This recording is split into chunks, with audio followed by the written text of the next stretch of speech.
Hello and welcome to Property Money Trees, Maximising Property Values, the once a month show where I break down the steps of how to recognise, enhance and then extract the values in property in order to create wealth.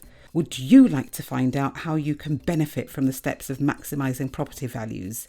This is even if you don't own a property yet or have a deposit. If that's a yes, then you're in the right place to find out. My name is Patricia Faber, and although many know me for my work as a solicitor, on this show you will be getting the benefit of my 30 plus years worth of experience of maximising property values, experience which has given me a net worth in millions. So who might benefit from listening to this show? Literally anyone with an interest in creating property wealth. Welcome back. So I'm jumping ahead a bit this month. I did say that I was going to update you guys on the new building regs, which came into effect on the 1st of October of 2023 by virtue of the Building Safety Act 2022. But I'm going to leave that to a future episode. Because I want to really, if you are a regular listener of these podcasts, I hope that you are aware of the various licensing requirements that are imposed on landlords. Now, it is so easy to get these wrong. It's so easy to just not be aware of the fact. And I talk to people all the time, and I'm realising now that this is going to become an issue, a relatively a big issue for landlords going forward. So most of what I'm going to say will be relevant in the main to London, but it will apply to anywhere else in England. I don't know what the situation is in Wales, nor what the situation is in Scotland. So do forgive me if you are a landlord in either Wales or in Scotland. So in the main, we have three types of licenses. We've got the mandatory HMO license, and that is where you've got 5 or more people in accommodation and they're sharing either a bathroom or cooking facilities. So that's your typical HMO, but you've also got your section 257 HMOs, and they are where a building has been converted into flats, but not been converted to the current building regs standards. So you go back to 1991 and then the latest ones in 2010. I'm not going to say any more on those. If you've got a section 257 HMO, you've got section 257 HMO, get it registered. These will normally be required to be registered under the next type of licensing that I'm going to talk about, but do check so that you make sure you're licensing it properly and appropriately. We then have additional licenses, so pardon the pun, we've got additional HMO licenses, and these are where you've got smaller HMOs. So the mandatory requirement to license your HMO only kicks in where you've got 5 or more people. So say you've got 4 people and they share a kitchen. That is still an HMO, because the definition of an HMO is where you've got more than 2 people from more than one household which share either cooking and bathroom facilities. So if you've got 4 people and they share a kitchen, that is an HMO. As long as they're not from the same family or they're from more than one household. If you've got 3 people from more than one household, again, you've got an HMO. And don't forget the section 257 HMOs that I mentioned earlier, because even though these are flats where normally there isn't going to be an element of sharing the bathroom and or the kitchen by different households, they are still, according to the legislation, HMOs. So please do not forget those if you've got one of them. So if you are in that situation and your local authority has imposed additional HMO licensing, then you need to register and license your smaller HMO. Now, again, why am I talking about these things? I'm talking about them because it's so easy for people to fall foul of the law when it comes to these things, because they're not standard. They're not what you typically expect. And so how can we look out for these? Now, the people who are at most risk are people who let like 2-bedroom flats, 3-bedroom flats, 4-bedroom flats, 2-bedroom houses, 3-bedroom houses, 4-bedroom houses, those kind of places. Because you could have somebody come to you and say that they're just renting for themselves and their family. So you're happy with that. So let's say it's a couple, boyfriend, girlfriend, they're classified as being in a household. That's all good. So they want to rent your 2-bedroom house or flat. You've got to ask yourself, why, as a couple, are they looking to do that? Now, if it's 2 friends who are sharing, you don't have a problem, because that will not be an HMO, because you've not got more than 2 people from more than one household. You've only got 2 people from 2 households. Again, that's not an HMO. So you've got this couple who comes to you wanting to rent your 2-bedroom flat or house. So you rent it to them. You're very happy. Maybe they say, "Oh, we need a study. We need an office to work in." Again, not a problem. However, you need to be aware and you need to visit that property regularly, because if they decide for whatever reason, even if it wasn't their intention when they rented from you, that they need some extra money and they've got a room that they can let out, either, put it on Airbnb or whatever, they will be creating an HMO in your property. Now, who's going to be liable for this? Sadly, it's going to be you. And this is why you need to be aware of what's going on in your property. Now, if you've just got a 1-bedroom flat, the risk is a lot lower. It really is a lot lower. But where you've got more than 1 bedroom, you need to be fully aware of the risk that your tenants might be exposing you to. So that's the first thing about additional HMO licensing. The next thing, which is so rampant now, it's so unbelievable, is selective licensing. So selective licensing is not your mandatory HMO licensing. It's not your additional HMO licensing. It is what covers everything else when it comes to residential lettings. So you've got a studio flat that you rent out. It will fall under selective licensing. A 1-bedroom flat you let out, selective licensing. A 5-bedroom house that you let out to a single family, selective licensing. So I think you kind of get my drift. Now, with those, they're normally okay. However, because most people are not used to selective licensing, and sometimes you can get a borough who will say this street, that street, the other street will fall under selective licensing, but nowhere else. Or they might say the high street will come under selective licensing. So it can be very confusing. Now, if you are required to get a selective license and you don't, it's not really a good excuse for you to say, I wasn't aware of the fact that I needed a license.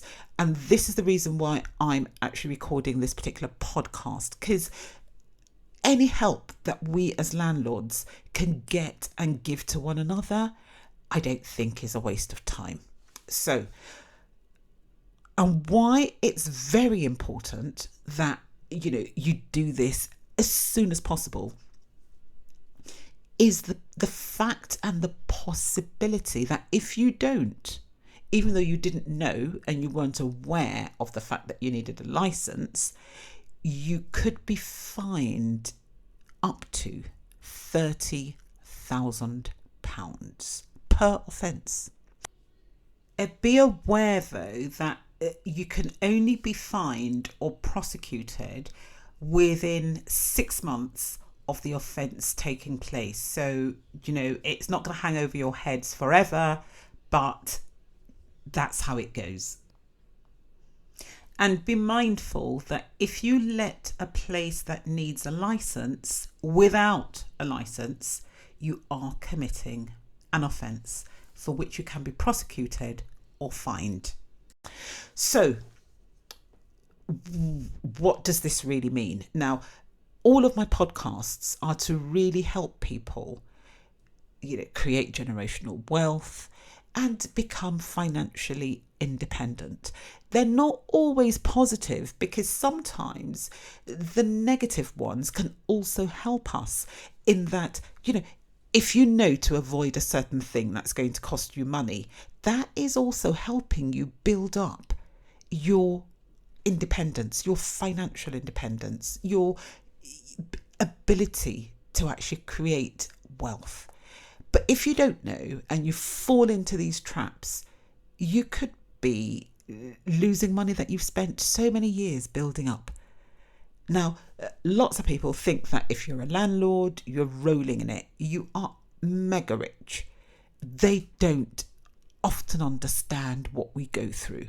So that's why I'm doing this podcast today. Please, if you have any property that you're renting out, go and check the licensing requirements for the areas that you are operating in. And the easiest way to do it will be Google your local authority and go licensing, property licensing. And that will take you to your local authority's website, which hopefully will tell you whether you need to license your property or not. Now, another thing is if you've been doing this and you went, and the last time that you went, only certain roads were required to be licensed and your road wasn't one of them, don't assume that that situation is going to carry on into the future, because it can be changed. Now, why is this important and why am I choosing to actually highlight this to people?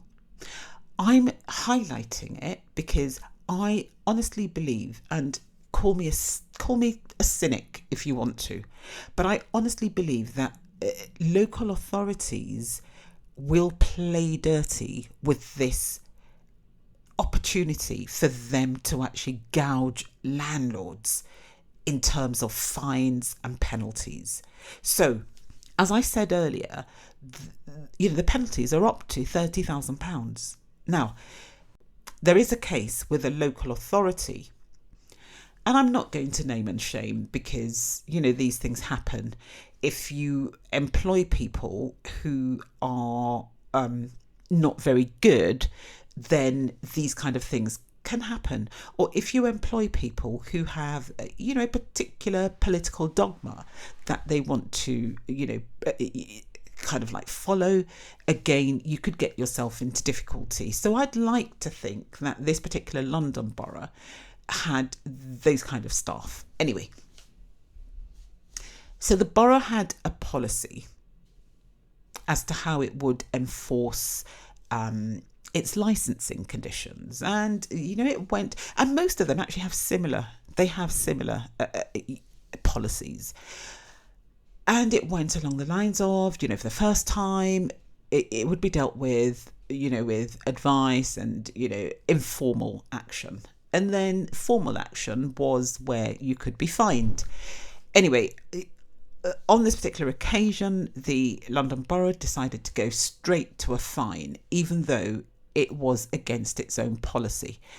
And the landlord challenged this in court. So in the first tier tribunal where the case was heard, the landlord said, well, that's not really fair because the local authority hasn't adhered to its own policy.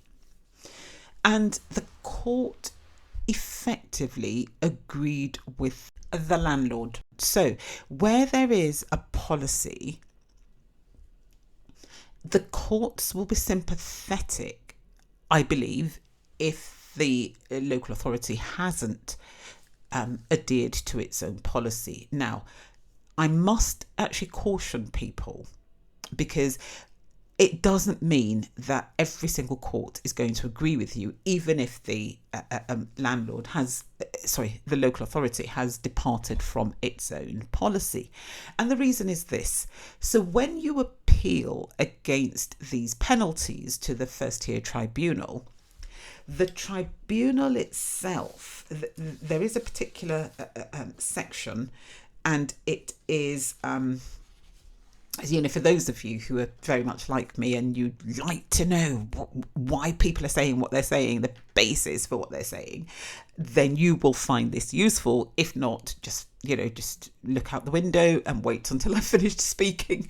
So anyway, paragraph 10.1 of the Schedule 13A of the Housing Act 2004 provides a right of appeal to the first tier tribunal against a decision to impose a financial penalty or against the amount of the penalty. However, paragraph 10 subsection 3 stipulates that such an appeal should take the form of a rehearing of the local housing authority's decision.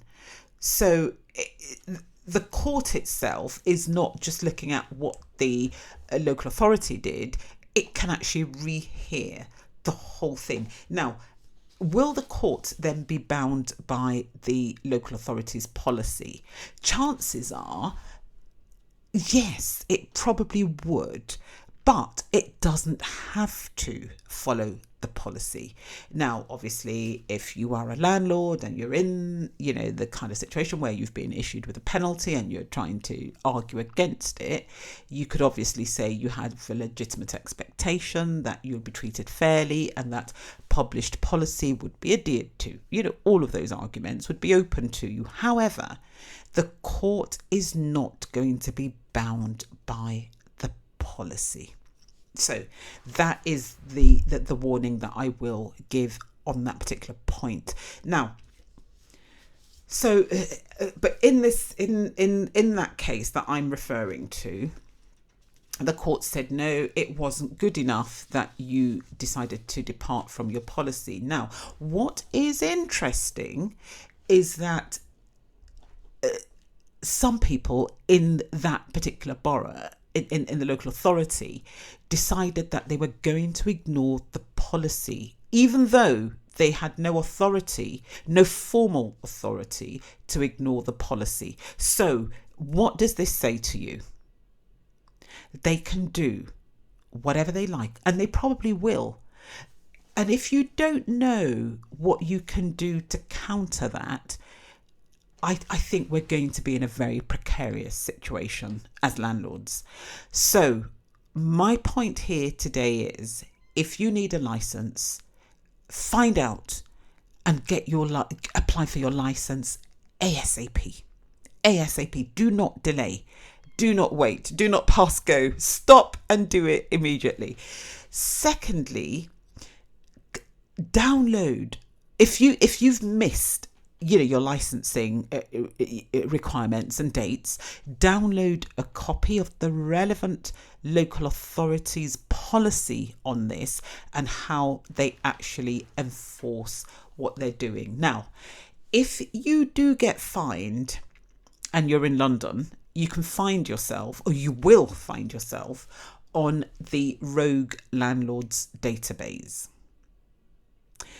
Now, you won't find yourself on the national one, because the national one will only accept input where you've received a banning order, or you've had 2 fines for a banning order offence within a period of 12 months. So, January to January or February to February, just 12 consecutive months. That's how that's worked out. But in London, anything, a fine, a banning order, a prosecution, you go onto that database. So do be very, very careful, because I suspect in most local authorities, and we all know it, the country's broke, the local authorities are broke. They can't even house the homeless, which is a shame. It's a big shame. However, one or two landlords is not going to resolve the problem, but the local authority may well see this as an opportunity for them, like I said earlier, pardon my French, to gouge landlords. So even if it's just going to be one or two or three or four landlords that the local authority is going to be looking to help make its books healthy, you don't want to be one of those. Now, finishing on another note, there was another case, and this case is interesting because it was actually not in the first tier tribunal, but in the upper tribunal. So the landlord appealed to the first tier tribunal, lost the case there, and then appealed against the first tier tribunal's decision to the upper tribunal, resulting in a decision that all first tier tribunals should follow because the decision is binding on them, having come from the upper tribunal, which is a superior court to the first tier tribunal, and is therefore binding on the first tier tribunal if a similar issue is being decided or similar facts are being put to the tribunal. Very, very useful case. In this case, where the local authority did adhere to its policy in this case. However, what the court said was that the local authority had to look at things in two stages, and the court, when the landlord appealed against the penalty, should have done the same thing. And the first step was whether or not a penalty should have been imposed, irrespective of the fact that an offence had been committed. That was the first thing. And then the second thing is, once the court decides that, yes, a penalty should be imposed, then it can start to look at the amount of the penalty itself and whether or not the amount is a proper amount for the local authority to actually impose. Now, there have been cases where people have appealed against, in one particular case, I think it's the Murphy case. So there was a company and a director, and they were fined about 300 and something thousand pounds. It was a lot of money. And the court still found that they should pay, I think they reduced it by about half. So there's still about £150,000 to be paid by both the company and the director. But in this other case, which I am going to tell you about now, and this case is called, let me just get it, it's called Ms. Irene Ikweozo, that's Ekweozoh, and the London Borough of Redbridge. So this is the upper tribunal decision that I'm talking about now. The Superior Court's decision. So in that particular case, so you can just Google it if you want to read the full thing. The court was actually very, very pragmatic. Now, there were, particular sensitive, information to do with this case. The lady hadn't lived in the UK for more than 10 years before licensing came in. She was ill. She represented herself from her hospital bed in Canada, and so on and so forth, which most people are not going to be able to replicate those situations. However, they're not really important, and one would like to think that they didn't play too much of a part in the judge's decision, and that he just looked at the law and the facts and gave his decision based on that. So And this is what he says at paragraph 39. In considering whether a financial penalty is appropriate in this case, I first bear in mind the overall purpose of the civil penalty regime. Mr. Underwood was the lawyer who represented Redbridge Council.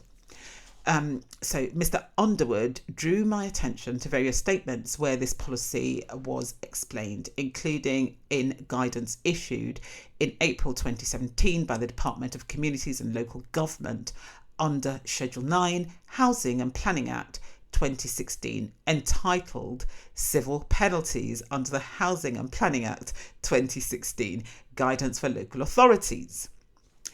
The forward to the guidance encouraged local housing authorities to use their new powers robustly as a way of clamping down on rogue landlords. The forward nevertheless appreciated that not all landlords are rogues.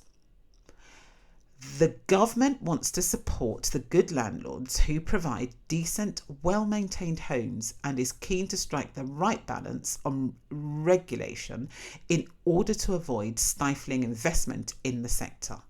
But a small number of rogue or criminal landlords knowingly let out unsafe or substandard accommodation. We are determined to crack down on these landlords and disrupt their business model. So the court took that into account in deciding that the landlord wasn't, by definition, a rogue landlord. Her property was found to be quite safe, very well maintained, and the rest of it.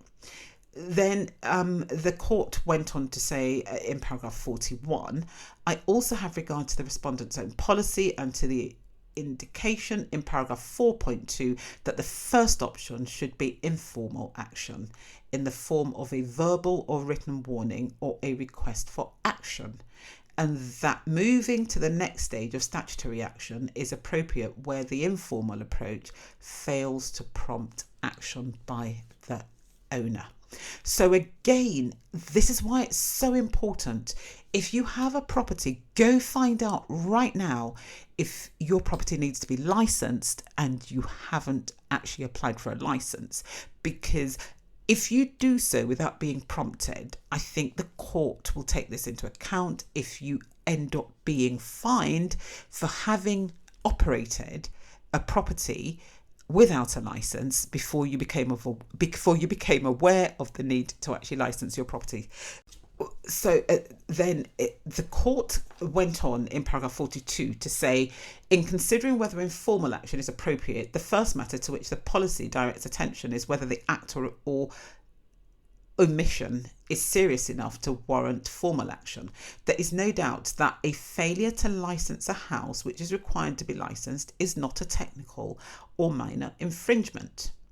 I entirely accept the reasons given that the respondent's housing officer for treating the offence in this case as one of moderate seriousness, because unlicensed tenancies cannot be monitored by the respondent as intended by the scheme.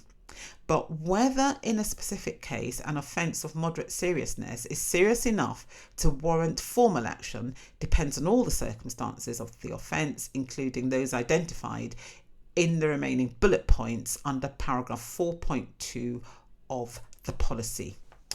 And the court carries on in paragraph 43. The appellant in this case has no past history with a local authority, which indicates that informal action would not be expected to achieve full compliance. The licensing offence was committed between August and November 2018 and ceased on 28 November. Full compliance had therefore been achieved months before the service of the notice of intention, and there is no suggestion that any other problem has since been brought to the respondent's attention. The appellant remains keen to sell her property, blah, blah, blah, blah, blah. Okay. So it's important that you act before the local authority actually reach out to you. Now, in summary, the court then said, this seems to me to be a case in which the appropriate disposal in accordance with the respondent's policy is to deal with the matter informally without the imposition of any financial penalty. The objective of the financial penalty regime, as explained in the MHCLG guidance, to support good landlords who provide decent, well-maintained homes and crack down on a small number of the rogue or criminal landlords knowingly letting out unsafe and substandard accommodation is not advanced by the imposition of a financial penalty in this case. Now, that went well for that particular landlord. If you are in a similar situation, how will it go for you? You have to be very, very, very, very careful. Now, I am also aware, so I'm going to finish now. I didn't think it was actually going to take me this long, but it has. I'm going to finish now. Now, I am aware of the fact that some local authorities in London are telling people who are operating holiday home accommodation that they need to be licensed. Now, that, in my opinion, and obviously take legal advice, I'm not giving any legal advice here, but there is a piece of legislation which is called the Selective Licensing of Houses, brackets specified exemptions, brackets England, brackets Order 2006. So that is statutory instrument number 370 of 2006. Now, in this particular statutory instrument, it tells you which accommodation is not subject to selective licensing. And the ones which are going to be important, so people listening to this, so your HMO staff is not going to be subject to selective licensing. Let's forget those.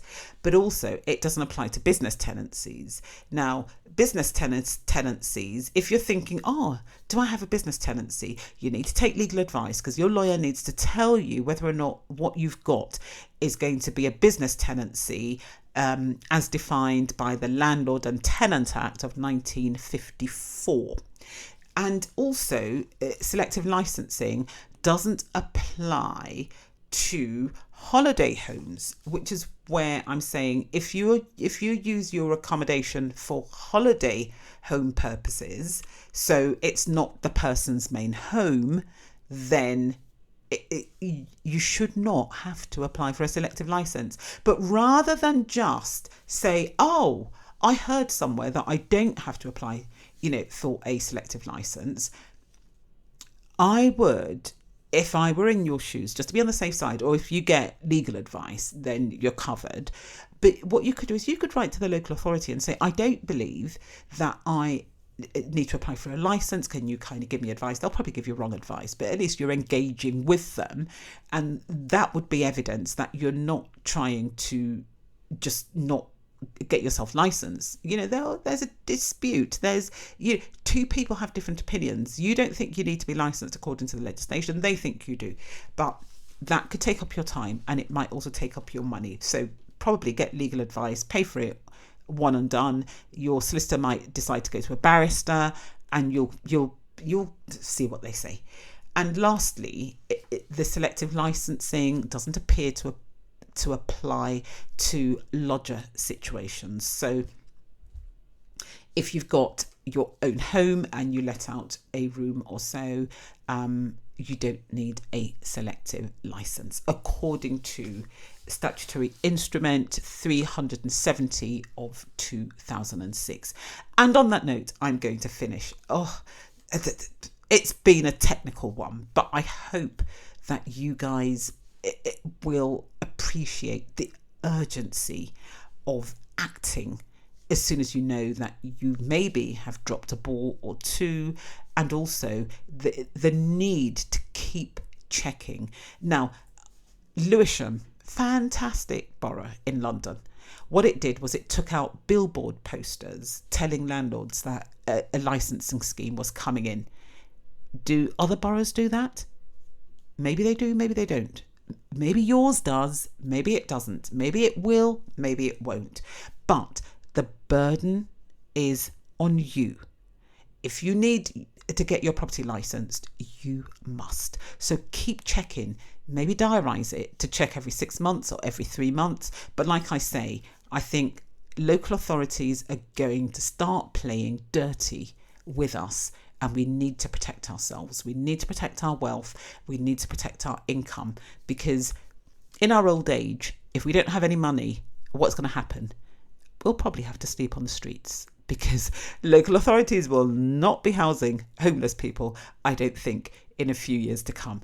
It's a shame, but it is reality. We all need to face it. So all the very best. Please keep your businesses lawful, keep them legal, don't break the law, and do the very, very best that you can. And see you next month. And if you enjoy these podcasts, please do review it. Please, let people know how you're finding them. If you find them useful, great. If you don't, let me know. Let me know if there's anything I can do to actually improve what I'm doing, which will make it a lot easier for you guys. Anyway, till next month. Take care.